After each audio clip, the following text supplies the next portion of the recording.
اللہ کریم نے فرمایا بندہ مومن جان لے اگر میں تجھے ایک مشکل دوں گا تو میں تجھے کتنی آسانیاں، چلے سارے بول دیں کتنی جی، کتنی اللہ تعالیٰ آسانیاں دے گا؟ 2 آسانی۔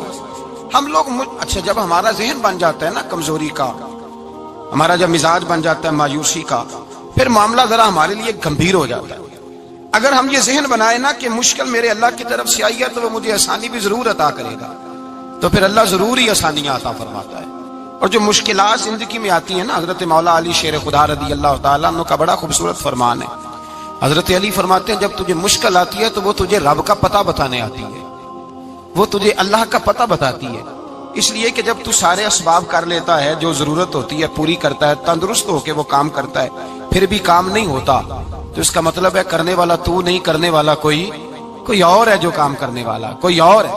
تو عزیز بھائی یاد رکھیں ہر مشکل کے ساتھ اللہ نے آسانی رکھی ہوتی ہے۔ اگر اللہ تبارک و تعالیٰ بیماری عطا کرے تو اس کے ساتھ اللہ پھر جو تندرستی دیتا ہے وہ بھی بڑی اعلیٰ ہی عطا فرماتا ہے۔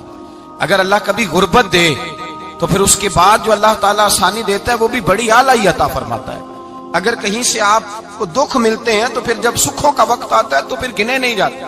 یاد رکھیں مشکلات کے پہلو میں آسانیاں ہوتی ہیں، اور جس آدمی کو مشکل آتی نہیں، میرے نبی کریم سید عالم صلی اللہ علیہ وسلم نے فرمایا مومن کو جو مشکل بھی آتی ہے اللہ اس کی برکت سے اس کے گناہوں کو معاف فرما دیتا ہے، اللہ اس کی برکت سے اس کے گناہوں کو معاف کرتا ہے، یہاں تک کہ حضور نے فرمایا میرے مومن کو کانٹا بھی چبھے تو اللہ تعالیٰ اس کی مشکل کو آسان فرما دیتا ہے۔ 2 بزرگ بیٹھے تھے، ایک حضرت احمد رحمت اللہ علیہ اور ایک حضرت شرف الدین منیری رحمت اللہ علیہ۔ تو حضرت شرف الدین منیری کہنے لگے کہ دوست اصل میں وہ ہوتا ہے جو دوست کی طرف سے آنے والی تکلیف پر صبر کرے، جو اللہ کی طرف سے آنے والی تکلیف پہ صبر کرے وہ اللہ کا محبوب ہوتا ہے۔ تو حضرت احمد فرمانے لگے نہیں مجھے تیری بات کی سمجھ کوئی نہیں آئی، صبر کرے وہ اللہ کا دوست ہے، مصیبت پہ صبر کرے۔ تو کہا جناب پھر اگر نہیں سمجھ آئی تو آپ بتا دیں اللہ کا دوست کون ہے؟ تو آپ فرمانے لگے جو محبوب کی طرف سے آنے والی مصیبت کو اس کا تحفہ سمجھ کے قبول کرے وہ اصل دوست ہوتا ہے، اس کا تحفہ سمجھ کے قبول کرے، اپنے رب کا تحفہ سمجھے، مالک کا تحفہ سمجھے کہ اس نے مجھے تحفہ دیا ہے، مجھے کسی مشکل میں ڈالا ہے۔ تو رب کریم بلا مثال و بلا تشبیہ سمجھانے کے لیے اللہ جب کسی کو مشکل میں ڈالتا ہے، کافروں کو تو اس نے موجیں کرائی ہوئی ہے، بڑی بڑی سہولتیں دی ہوئی ہیں، مشکل میں ڈب بھی ڈالتا ہے، اپنے نیک بندوں کو ہی ڈالتا ہے۔ نمرود اور فرعون کے پیروں میں کانٹا بھی نہیں چبھتا تھا، ان کو تکلیف نہیں آتی، تکلیف کسے آتی تھی؟ اللہ کے نیک بندوں کو تکلیف آتی تھی۔ حضرت رابعہ بصریہ جب تک زندہ رہی تب تک بیمار رہی، جس دن طبیعت ٹھیک ہوتی تو کہتی اے اللہ تو کہیں مجھ سے ناراض تو نہیں ہو گیا، تو کہیں ناراض تو نہیں مولا جب تو مجھے تکلیف دیتا ہے تو میں رو کے تیری عبادت کرتی ہوں، جب مجھے دکھ ہوتے ہیں تو میں سجدے میں تڑپتی ہوں، اور خدا بندہ اب تو میں سکھی ہوں، موج میں ہوں، مجھے رونا ہی نہیں آ رہا، تو خدا بندہ تو کہیں ناراض تو نہیں ہو گیا مجھ سے؟ دکھ تو اچھے ہوتے ہیں، دکھ تو پیارے ہوتے ہیں، اور دکھوں کے بعد جو اللہ آسانی دیتا ہے اس آسانی کا پھر کیا ہی کہنا۔ اس حضرت ایوب علی نبینا علیہ الصلوۃ والسلام بیمار رہے، 60 سال اللہ نے تندرستی دی۔ کتنے سال بولے؟ 60 سال، غور کرنا بات پر، 60 سال علیل رہے، پھر بیمار ہو گئے، 18 سال ہو گئے بیمار ہوئے۔ زوجہ کہنے لگی دعا کر لیں آپ کو اللہ صحت دے دے۔ ہمیں اگر کوئی بندہ پوچھ لینا کہ بھائی کبھی کوئی خاص بات تو سناؤ، تو ہم جو ساری زندگی سکھ کے ساتھ سوئے ہوتے ہیں وہ بات نہیں سناتے، وہ جو ایک رات درد سے نیند نہیں آتی اس رات کا قصہ سناتے ہیں، کہتے ہیں وہ میرے الٹے دانت میں درد تھا تو میں ساری رات سو نہیں سکا۔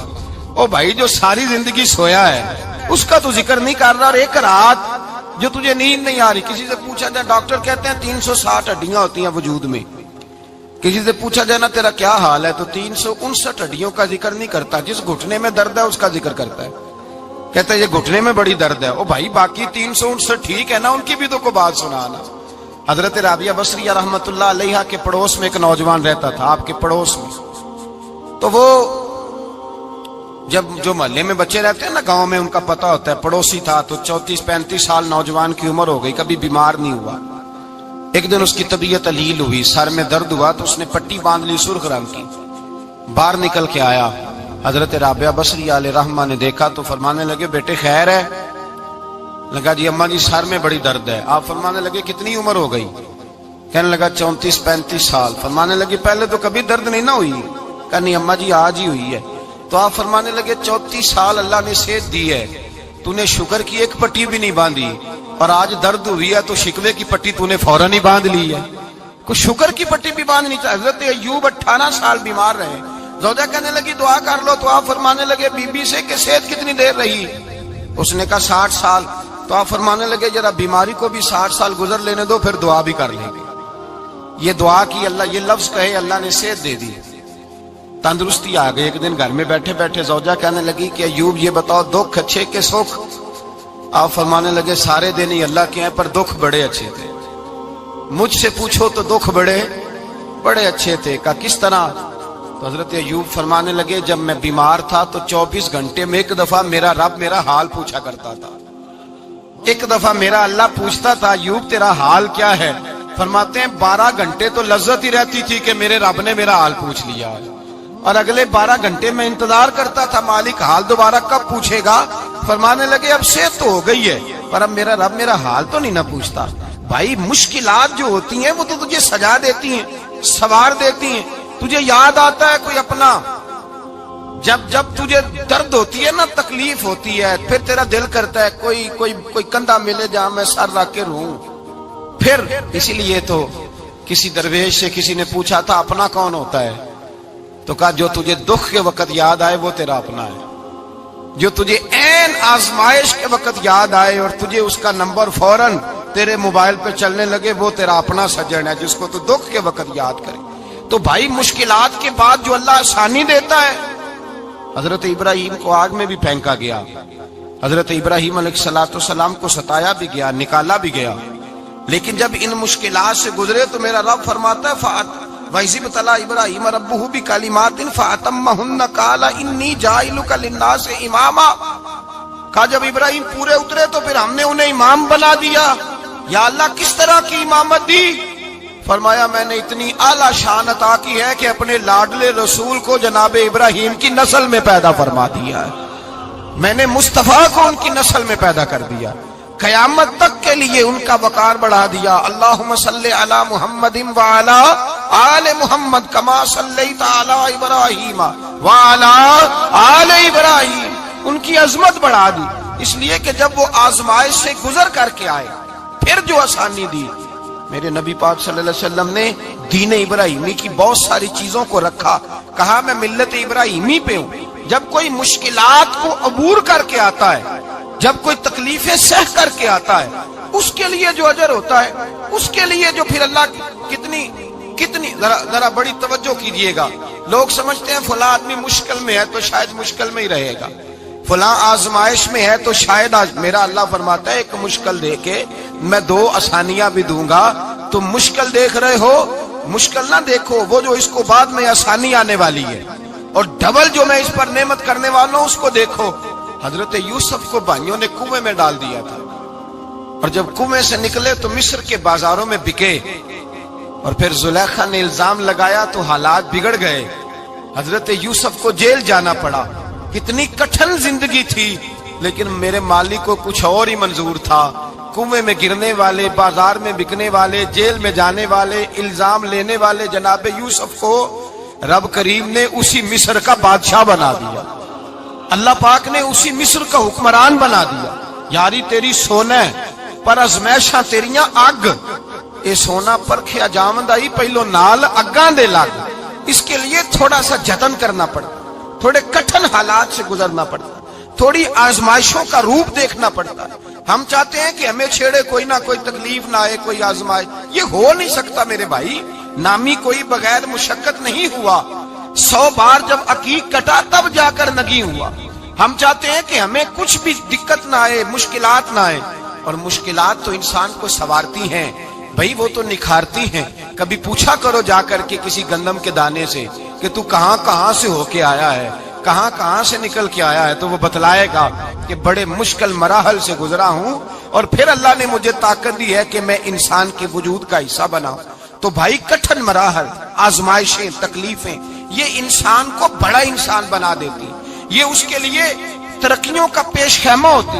ہمارے جمال پریشان ہو جاتے ہیں، عورتیں خاص کر کے اس بات پہ توجہ کریں، وہ بڑی جلدی غم لے جاتی ہیں، وہ کہتی ہیں جانے میرا کچھ ہوگا ہی نہیں، جانے میرا کچھ ہو ہی نہیں سکتا۔ میرے بھائی درجنوں اور بیسیوں لوگ ایسے ہیں جن کی اولادیں نہیں تھی لیکن نام ان کا ان سے بھی زیادہ ہے جو بڑے بڑے صاحب اولاد۔ حضرت عبداللہ مزنی حضور کے غلام تھے، قبیلہ مزن کے رہنے والے، والد فوت ہو گئے، چچا نے پالا تھا، اسلام قبول کر لیا۔ چچا اسلام کا بڑا دشمن ہے، حضور کا نام آئے تو جلال کرتا، حسد اور بغض میں جل جاتا، بڑی اسلام کے ساتھ دشمنی اور عناد رکھتا ہے۔ حضرت عبداللہ کہتے ہیں پہلے تو میں عشق رسالت کو دباتا رہا، پھر یہ چنگاری شعلہ بن گئی، پھر کہ یہ ہلکا سا جذبہ سمندر اور صحرا کا روپ دھار گیا۔ فرماتے ہیں ماں تھی اور میں تھا، میں گیا جا کے چچا سے کہا میں نہیں رہ سکتا۔ کہاں جائے گا؟ تو میں نے دھیمے لہجے میں کہا میں مدینے جاؤں گا، اب میں رسول اللہ کے مدینے جاؤں گا، اب میرا گزارا نہیں ہوتا، اب میں جاؤں گا۔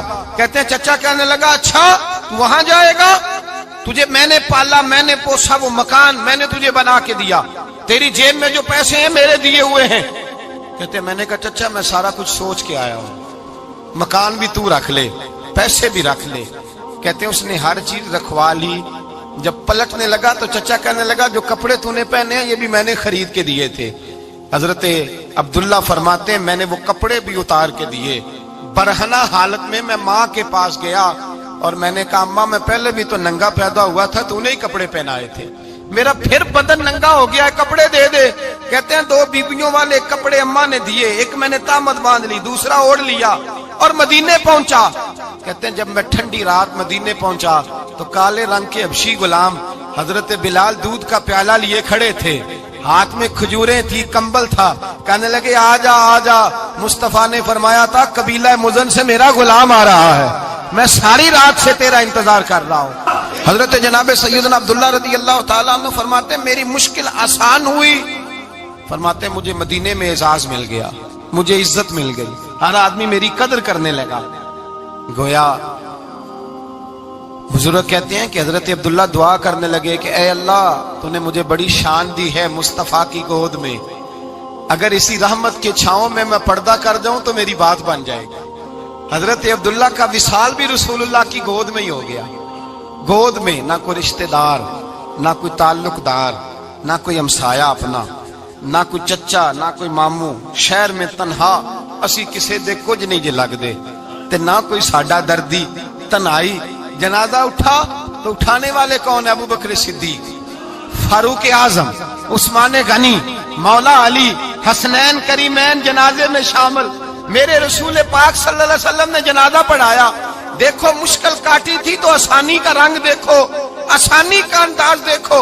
حضرت سیدنا ابو دردہ رضی اللہ تعالیٰ عنہ ارشاد فرماتے ہیں مدینے میں رواج تھا کہ جب قبر میں اتارنے لگتے تھے تو قریبی رشتہ دار اتارا کرتے تھے، پر عبداللہ کا تو رشتہ دار ہی کوئی نہیں تھا مدینے میں، کون اتارے؟ فرمایا جب قبر میں اترنے لگے تو حضرت ابو بکر صدیق اور حضرت عمر فاروق اتر گئے کہ ہم قبر میں اتارتے ہیں۔ رسول اللہ نے فرمایا تم باہر نکلو، تم کیوں قبر میں گئے ہو، باہر آؤ۔ کہتے ہیں ہم باہر آئے تو اللہ کے رسول اندر گئے، فرمایا کون کہتا ہے اس کا کوئی نہیں، میں جو موجود ہوں، کون کہتا ہے کوئی نہیں؟ فرمایا رکھو میرے ہاتھوں پہ۔ کہتے ہیں حضور کے دست مبارک پہ رکھا اور باہر کھڑے ہم رشک کرنے لگے کہ واہ اللہ تیرا آسانی دینے کا رنگ، آسانی۔ اس نے مشکل برداشت کی تو رب نے مصطفیٰ کے قدموں میں آسانیاں عطا فرمائی، پسے اور حضور نے قبر میں رکھا، نبی پاک نے۔ میرے دادا مرشد کہتے ہیں عشق سرکار کی ایک شمع جلا لو دل میں، بعد مرنے کے قبر میں بھی اجالا ہوگا۔ اور میرے اعلیٰ حضرت فرماتے ہیں لحد میں عشق رخ شاہ کا داغ لے کے چلے، لحد میں عشق رخ شاہ کا داغ لے کے چلے، اندھیری رات سنی تھی چراغ لے کے چلے۔ اور بیدم شاہ بارسی تو حد کر گئے، کہنے لگے پسے مردن، بعد مرنے کے پسے مردن فرشتوں نے جو تلاشی لی تو کیا نکلا؟ فقط ایک دل کے گوشے سے خیال مصطفیٰ نکلا، فقط ایک دل کے گوشے سے خیال۔ اور کامل پیرو نہ دے باہو قبر جنا دی جیوے۔ میرے بھائی نبی پاک صلی اللہ علیہ وسلم کے ساتھ وفا کی تنگی دیکھ کر دقت ساتھ دیا. مکہ مخالفت کرتا تو جناب فاطمہ حضور کا خیال رکھتی. فاطمہ بنت اسد بڑا پیار کیا, بڑی محبت کی مولا علی کی والدہ نے, ہر دکھ ہر تکلیف کاٹی, لیکن رسول کائنات صلی اللہ تعالی علیہ وسلم کا ساتھ نہ چھوڑا. اور یہاں تک روایات میں ملتا ہے کہ جناب فاطمہ الزہرا جب بیعہ کے ان کے گھر گئی تو باہر سے سودا لا کے دیتی. حضرت فاطمہ سے بڑا پیار کرتی, بڑی محبت, مشکلات میں ساتھ دیا. جب وصال ہوا تو فرماتے کوہرام مچ گیا مدینے میں. لوگ منتیں کرتے تھے کہ حضور کا ایک بال مل جائے تو قبر میں بخشش کا سامان ہو جائے گا. رسول پاک نے فرمایا جب جناب علی کی والدہ کو غسل دے دو تو کفن پہنانے سے پہلے میرے پاس آنا.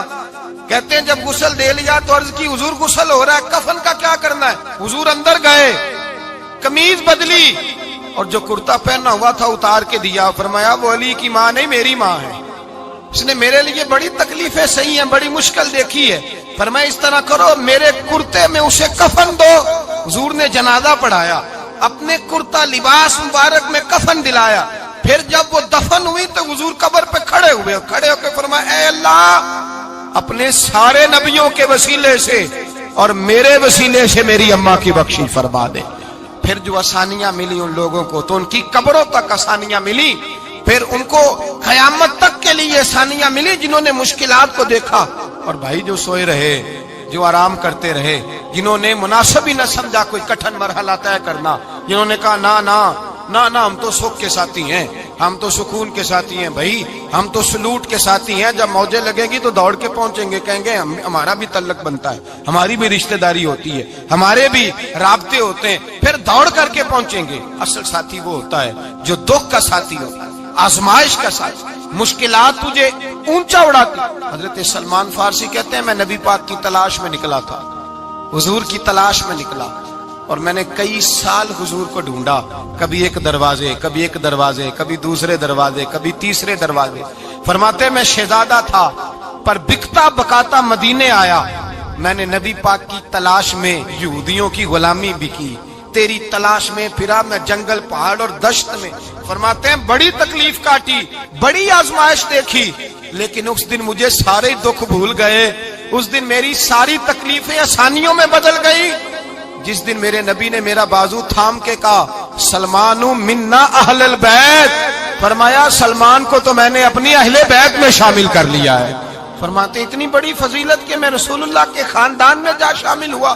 تو بھائی یاد رکھیں, جب آپ کو مشکل آتی ہے تو آپ کو آسانی دینے کے لیے آتی ہے, جب آپ کی طرف کوئی آزمائش آتی ہے تو آسانی دینے. یہ بات صحیح ہے کہ بیٹیاں پیدا ہونے پہ مشکل ہوتی ہے, ان کے نصیبوں سے ڈر آتا ہے, پر جتنی آسانی اللہ بیٹیوں کے باپ کو عطا کرتا ہے اور جتنی رحمت رب بیٹیوں کے باپ پہ فرماتا ہے اتنی بھی کسی اور کے حصے میں نہیں آتی. اس میں شک کوئی نہیں کہ بوڑھے ماں باپ کو جب سنبھالنا پڑے تو مشکل ہوتی ہے.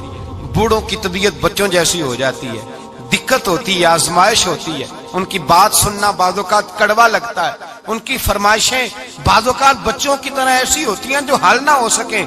لیکن یہ وہی ماں باپ ہیں جن کی نوکری کے بارے میں میرے مصطفیٰ نے فرمایا اگر تو ایک رات انہیں خوش کرنے میں کامیاب ہوا تو اللہ 2 حج اور 2 عمرے کا ثواب عطا فرمائے گا. اس میں شک نہیں کہ بہت سارے کام مشکل ہوتے ہیں, کٹھن ہوتے ہیں, آزمائش والے ہوتے ہیں, اس میں کوئی شک نہیں کہ اس دور میں دین کا کام بڑا مشکل ہے, دعوت و تبلیغ کا سلسلہ بڑا کٹھن ہے. اس دور کے اندر حق بات بیان کرنا بڑا ہی مسئلہ ہے. اس دور کے اندر لوگوں کو کھری بات پہنچانا اور بتانا یہ اپنے ہاتھ میں آگ کا انگارہ پکڑنے کے مترادف ہے. لیکن میرے مصطفیٰ نے فرمایا تھا اس دور میں جب فتنہ ہو من تمسک بسنتی عند فساد امہ فلہ اجر 100 شہید. فرمایا اس دور میں جب آزمائشیں آ جائیں, تکلیفیں آ جائیں, اس دور میں جو میری سنت پر عمل کرے گا, رسول پاک کا وعدہ ہے اللہ ایک سنت پر عمل کرنے والے کو 100 شہیدوں کا ثواب عطا فرمائے. اللہ 100 شہیدوں کا درجہ دے گا اسے. تو بھائی جس قدر مشکل زیادہ اس قدر آسانی بھی, اس قدر اجر بھی زیادہ. مشکلات سے گھبرایا نہ کریں, ذہن بنا لیں کہ جس رب نے دی ہے وہی اللہ نجات بھی عطا فرمائے گا. انسان آسان ہو جاتا ہے. ہم لوگوں نے نا دوڑ صرف سکھ کٹھے کرنے کے لیے لگا لی ہے, سکھ کٹھے کرنے کے. وہ لوگ دکھوں میں راضی رہتے,